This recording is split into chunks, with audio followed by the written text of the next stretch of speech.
Good morning, guys. How are you today? Good. So today I'm going to talk about like what we see. Like we have seen lots of data, and there'll be many more data coming throughout the day and tomorrow. So I'm not going to talk much about the data here or statistics. I'm going to bring out the consumer's perspective, like how they see mobile being evolved in their life, what the role mobile phone is playing in their life. So evolution of mobile phone from consumer's point of view. I've brought few questions like which we all should ponder and discuss, and I believe by end of tomorrow we should have really good answers on those. I'll also try to bring in my perspective on those questions, and you can definitely ask me many more once I'm through with my deck. Again, like my take on what are the key challenges we are facing in the mobile research. Some advantages definitely there, and what we have learned from the mobile researches that we have done. Again, we had the privilege to start pretty early, and I'll talk more through in my deck. I think way back in 2008, I commissioned my first mobile research, and that was quite a breakthrough that time. So I'll talk about that piece as well. So this is how I see, like if you ask consumers, and we have been tracking consumers, especially youth consumers for the last many years, and this is a very interesting slide, so it's just a summary of that. If you ask consumers, say 4 or 5 years ago, so mobile was just a device, a medium of communication. And after that, it became their companion. They want to take photographs. They want to listen to music. Obviously, they want to have text messaging as well as the phone calls. So mobile becomes their companion. So wherever they go, they carry mobile phone with them. After that, like after the advent of iPhone, the mobile was just not a basic device. It becomes a style statement. It became a fashion statement. It became my identity. Now, people, those who carry phablet, or those who carry Samsung, those who carry iPhone, have different identity and different personality. And it's so interesting. And even the kind of apps you have in your iPhone, that again defines your personality. Like I was chatting with my colleagues over a lunch meeting, and people are showcasing their apps. And people are asking questions like, people are asking questions to me about technological apps. Like what are the new technique, what are the new tools, because I'm very tech savvy. Some people are seen more as a like social animal, you know. So people are asking questions, what are the new social media apps there? What should they do? So I think everybody has created his own personality, his or her own personality and identity based on the mobile phone he or she is using and the apps the person is using. So mobile phone became the identity. And recently, I believe the last year, like it's a very interesting conversation we are having with a set of young consumers all over Asia. And that's a new trend. So mobile is my limb. I can't go anywhere without it. It's like not carrying your hands or legs with you wherever you go. So and just take for me, I believe the same applies to many other people. Like I only sleep when my mobile phone is off. So that's the time I go to sleep. Otherwise, throughout the day, I'm on my mobile phone. So that's my limb. So that's a very interesting transformation which is happening here. We talked the numbers, and Guy gave the latest numbers, 6.4 billion, right? So I stand corrected here. I think this is another very interesting chart. Like we all talk about mobile phones. We talk about so many mobile phones. And in the next chart, I'll showcase that how consumers and where consumers are spending their time. An interesting fact there is that we are not there. So we are completely out of sync with how consumers spend their time and where they spend their time. And I'm talking not just about the market researchers, I'm talking about the marketeers. So if you look at the next chart, which is a slide we got from Nielsen, and we have got another data from Google. So if you see this chart, it talks about the few South Asian countries here. Take case in point is Singapore. So Singapore consumers spend 25 hours per week just on online. So that obviously includes both mobile and the internet, other internet devices. But what is fascinating here is that this 25 hours per week is more than all the other media combined. So what they spend on watching TV, what they spend on listening to radio and reading a newspaper, all put together is lesser than what they spend on internet or online. So that's the kind of change we have to work on. And if you look at the numbers we got from Google, that how much the marketeers or business are investing on online media, it's about 1%. Singapore is little exception, is about 7% there. And we talked about in the morning like how Singapore is so different from other parts, Singapore and South Korea, which is kind of ahead of the curve, where people are like, we have more broadband connections and more internet devices. But still, 25 hours per week versus just 7% of what we as a marketeers or business spend on online media. So that's the kind of change we have to see. And I would say, I will advocate through other examples later, that it's not just about mobile research. The first question we have to ask, and I'll come to that, is that are we really leveraging the power of mobile phone? I think that's the most crucial question. Are we really there where consumers are? Coming to our company, as I mentioned that we are, or we wish to be the global snacking powerhouse. We are #1 in the few categories where we are, like take you biscuits, chocolate, gum, powder beverage. We are #1 in the world globally. We are #2 in other categories that we operate. So we are indeed like one of the leaders there. But what you, and we do a lot of research to understand the snacking behavior in consumers across all over the world. And what we found was very fascinating. The most of the snacking decisions, like which snack to buy in the store, is taken within 5 minutes of entering the store. And these 5 minutes is very, very critical time. And that's where mobile comes into the picture. That mobile can really help us understand and reach consumers in this critical window of 5 minutes.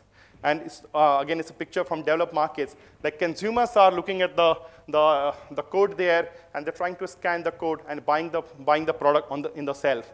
And more consumers are, and you'll find that over the next 2 days, more and more consumers are researching about the product or services they should buy before they get to the store. And even in the store, the moment they see the new product, they go to the mobile, check what this product is all about, whether I can get a better deal somewhere else, or should I buy this product. So these 5 minutes become very crucial, and no other device than mobile is in a place to capture this piece. So a few questions. I talked about the first one. Are we really leveraging the power of mobile?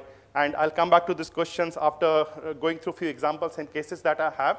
But I would want you to ponder over the next 2 days. Don't just focus on mobile research, but focus on, as a marketeer, as a community, are we really leveraging the power of mobile phone?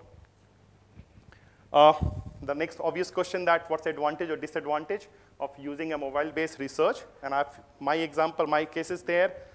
This is, again, third one is pretty interesting, again, as a marketeer. Like, we all believe that the traditional researches, like face-to-face or even online, has been very successful in getting the impact, understanding the impact of TV. But what about 360 touch points? And that's where I believe mobile has a clear edge. Turnaround time is very critical now. Everybody's in a hurry. So can we get the findings? Like, if you ask marketeers, when do you need it? They'll say, I need it yesterday. You're asking me today. So everybody needs it immediately. And mobile, no other device than mobile can do that job. The critical question, as I mentioned that when I started this journey, 2008, the first question that was posed to me was that, will we get a representative sample? Are you sure that mobile research will give you the kind of the same profile that we get from traditional researches? So can mobile provide a representative sample? And lastly, that do we get better accuracy? Or I would say that better involvement of consumers or better response rate when you use the mobile research. So these are a few questions which I thought are quite relevant to all of us. And I'm trying to explain and give answers to these based on my experiences. But definitely, I think we all should ponder over next 2 days. So key challenges that which I see when we use the mobile research. Obviously, the first one I talked about, the difficult to get representative sample. Not many companies still have a mobile panel, which is quite representative. And beyond panel, again, it's very difficult. But again, there is a way around that, and we'll talk about those. So limited mobile panels, not very robust sample in many cases. Obviously, the limited question. You can't ask a long 20, 30-minute questionnaire when you're using the mobile research. At most, you could go for 10 minutes. The another challenge we are facing, and again, I would say thanks to Android and iOS or Apple, like the world is becoming more conversant in a way, and we don't have those many operating software, but still the challenge remains there. And when we started this journey in 2008, that was the biggest challenge. We wanted to create a software which can be uploaded or installed on almost all mobile phones, and then we discovered, guys, there is a Symbian, which is Nokia, there is a Java, there is the BlackBerry, there is now iOS, so what to do? And that also impacts the cost at many times.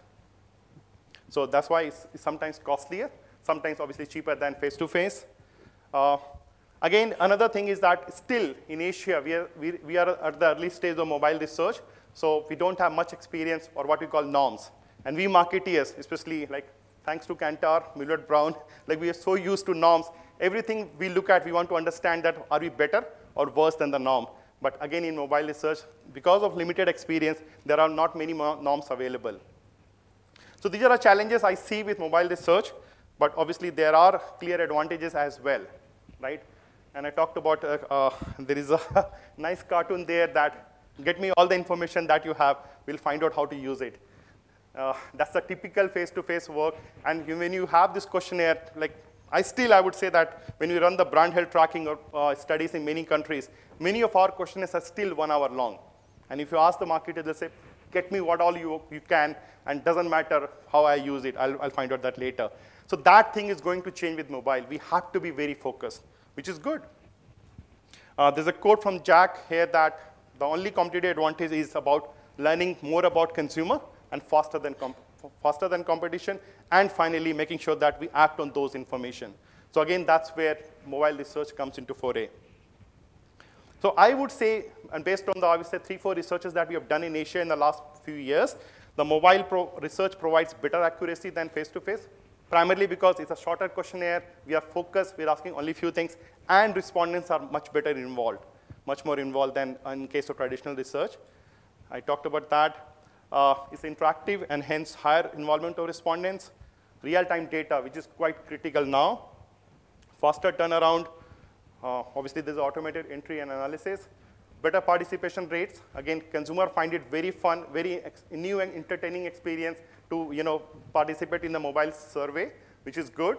And last thing, and I would say last but not the least, the most important advantage here is that the ability to get photos, videos uploaded by consumers. And that makes a big difference when you're trying to understand profile of consumers. When you ask, in a typical traditional way, we used to ask them to fill in a diary, and most of the diary used to be very bland, flat, like it wasn't really giving the good nuances about consumers' life. The moment you ask them to put pictures and video, the things changes a lot. And that's where, again, mobile comes into picture. I will demonstrate or talk about 2 case studies. We have done a few more, but I think these 2 are quite important, and it will demonstrate the power of mobile research. Just to summarize the learning here, so like few key learnings here. One is obviously keep the questionnaire simple and focused. That's very critical when you design any mobile survey. It's important to use mobile as what we call the mixed mode. It's not just about using mobile in isolation, because you can't go beyond 10 minutes. But if you use the mixed mode, you have online survey, you have mobile survey, or you have face-to-face all combined as part of the one study. Again, depending on the objective that you have, that becomes much more powerful. Third is that I would say, because the question still remains about representative sample, and that's where I would say it's important to still use the good old method of recruiting consumers. So recruit using street intercept or any other way that you do, but then use mobile to collect the data. And again, obviously, you have to optimize the questionnaire for the platform you are working on so that it becomes not the cumbersome, not any more troublesome for consumers to work with the questionnaire or answer the questions. So it's very, very critical that we understand how consumers are going to respond to the questionnaires. Right, so moving on to the first case study, which is, I talked about the 2008 example there.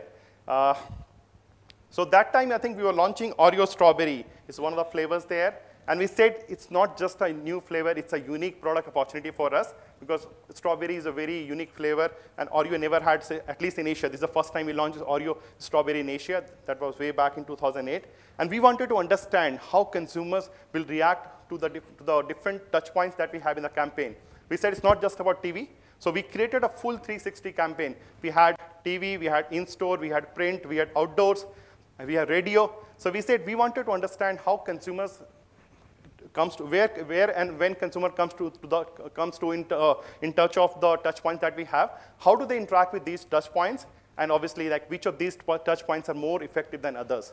So what's working, what's not working, and how can we optimize the launch in a real time?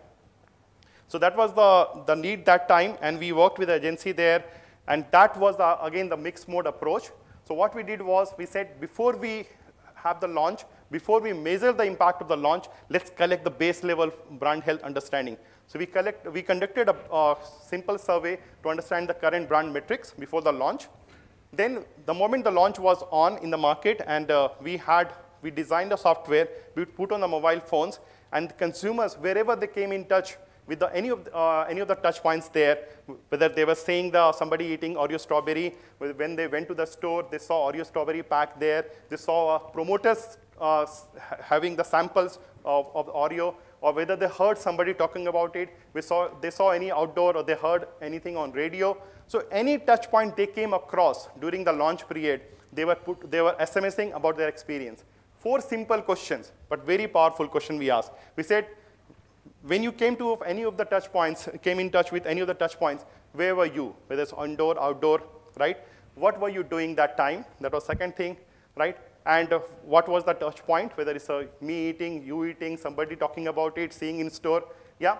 And finally, about how was your experience? How did it impact your mood? Like whether it made it more positive, less positive. So that was the thing. And then after that, we also had another session with the consumer to ask any follow-up question there. So I think what we found there, and I'll skip a little bit here, but I think the critical thing which I'll summarize here in terms of the experience we got, I think first time we received, we found that importance of in-store was more important than TV.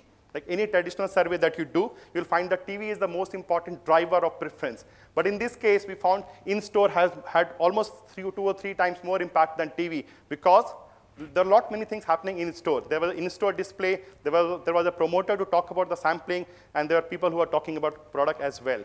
That's the first thing we found, which is quite unique and different. Second thing we found was word of mouth. Like again, any typical traditional survey you do, you hardly get impact of word of mouth. And that's, in this survey, we found that people talking about it made a big difference in somebody's thinking about trying it again or buying it for the first time. So those were the things we have. Obviously, it worked better than traditional survey because it was real time almost, and it gave a lot of insight that we could immediately impact and make or optimize our launch later. So I'll just skip this part. Moving on to the next study there, this was the snacking diary. Like, again, it's a quite unique thing. We did in, again, one of the Asian markets. So we created a software again where the software becomes, and the mobile became the always, like anytime, always on platform for them to tell us like what all they were buying and what all they were consuming. So snacking, purchase, and usage behavior diary using the mobile phone. I talked about that. So it was just a small pilot we did in one country. We had only 46, 50 consumers, but each consumer was texting us or putting the data in the software for 7 to 10 days. And in return, we got about 30 occasions per person, more than 30 occasions, snacking occasions per person. And then we analyzed which of these are purchases, which of these are consumption. And then we got a lot of information about the snacking purchase and usage behavior. And very interesting insight here, which pretty similar to what you will get in our traditional face-to-face long diary approach, but we got pretty similar thing in a much faster way, in a much simpler way, much more interactive and engaging way using the mobile phone. So I'll skip that part as well. Little bit about the view of the methodology. So what we found was that the findings I just mentioned was pretty much in line with what you find from other traditional researches, which is a good thing. It was able, it brought the quantitative results to life through the real life photos and verbatims that respondent mentioned. It helped us overcome the recall issues that we typically face. And obviously we got greater accuracy because respondents themselves were feeding the information. And we could understand the snacking purchase and usage behavior by different time period. We could find out 7 o'clock, 8 o'clock, what all time period you want, you had the information there. Few consideration, few learning for the next future studies. We said that we should obviously have much larger sample size. 50 obviously is not enough to cut down and run analysis by different segments. We should not ask, again, that time was more as a pilot for snacking. Snacking is huge. There are so many categories. Like things like fruit, people don't consider snack. That came to be the #1 snacking consumer consume. So it will be better in the future if we have focused 1 or 2 category approach where we can understand and deep dive further. Again, we said that let's be focused about what you're asking for, whether it's photos or videos. You can't ask for anything that they put. And obviously, the technological limitation we have to be mindful of. So I think that's pretty much the learning we had. So I'll just bring back the questionnaire here. And my take on all these questions. So are we leveraging the power of mobile phone? No. There is so much more we can do. And we're still at the very early stage. Advantage I talked about. Obviously, the mobile can help us pick up the 360 measurement pretty well, so that worked well. Obviously, it can help us turn around much faster and provide almost in real time, which is good. We can get representative sample by using the traditional method. So that's the cheat thing there, but it works very well. And obviously, it can provide better accuracy of data if we are focused, if we ask the right questions, and optimize the mobile software to tailor to the consumer's way of working with the mobile phone. It shouldn't be interruptive. It should be more enjoyable experience for them so that they can enjoy and interact more with mobile phone and give us more accurate information. So that's my take, and I'm open to any questions you have. Thank you very much, Jeet. That was excellent. Thank you. Naveen Williams, that some people will know here, and I are putting a course together for the University of Georgia. And so we're trying to do verification of a lot of the facts. You said a mobile survey can't be more than 10 minutes. I believe it can't be more than 10 minutes. Most people say, do we have any data that says it can't be longer than 10 minutes or X minutes? I would say no. We don't have run, say, multiple different time period surveys and to understand when the interest level drops, like what is the learning curve and when it drops there. But I would say based on the experience, you could case very easily. And beyond, I would say it's not so much about 10 minutes, it's more about 4 to 5 questions. And again, if you ask a long question in one, it will take more than 10 minutes itself. So it's important to understand and run pilot. I think that's very important with any new method that you try. You design the questionnaire or survey or app or software, run with consumer, and you see when the consumer's interest level is dropping. Still consumer will give the answer, but those are all junk. So I think it's very, very important to understand what is the right length for consumer to retain their interest and give them meaningful information. Yeah. So questions? Out there. We have 3 microphones, I think. So if we come down here, because Praveen's already had a chance. Hi, Jit. I'm Pankaj from Millward Brown. You spoke about using both online and offline, sort of methods to manage the sampling part. Don't you think, in terms of costs, it would, increase costs if you use, for example, offline method of recruiting somebody and then using mobile to do the survey? It will. In fact, again, based on my experience, we have done many online researches, and one of the key advantages of online was always the cheaper cost. But there, you had a very robust panels. In fact, there are at least 10 suppliers in Asia Pacific who have a very strong profile and panelists. But we don't have such case with mobile panels. I think till we reach that stage, we have to go for offline recruiting and online or mobile survey. Yeah. Praveen?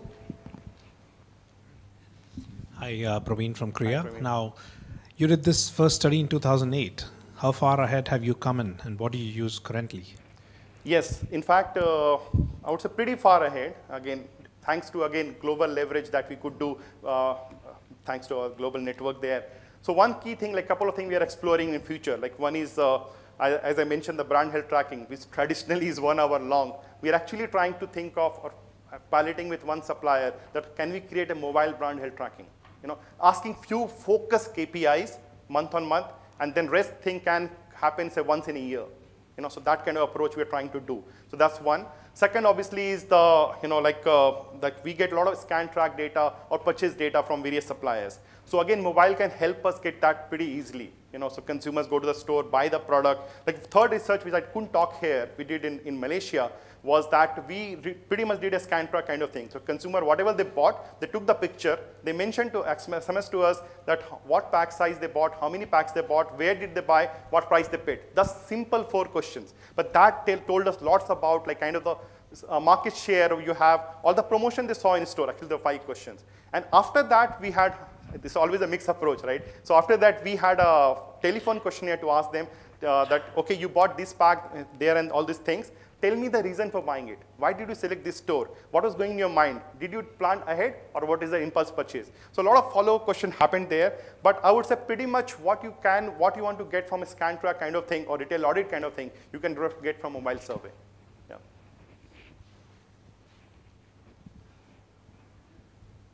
Right. Just turning back on. Now you talk about mobile being faster.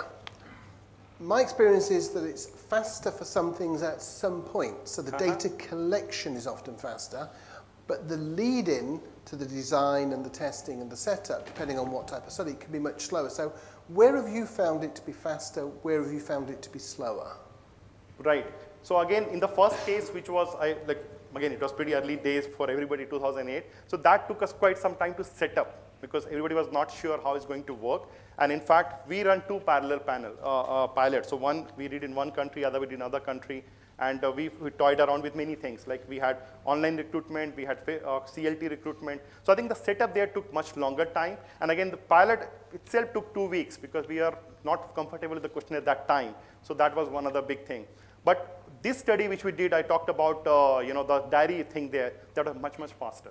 So again, it depends on what you're trying to achieve. It is simple things, 4 or 5 things what you want to achieve about when you bought, why, what pack size and all those stuff. It's much easier to set up. It's a very simple question.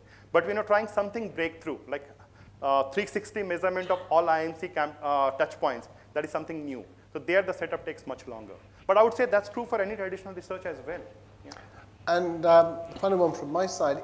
In terms of your colleagues, does it have a different impact when they know this is coming from mobile, it was collected in point of usage, in terms of brand managers and people like that? It has. In fact, there are a couple of people who are more skeptical, like, are you sure this is the right sample and all this stuff?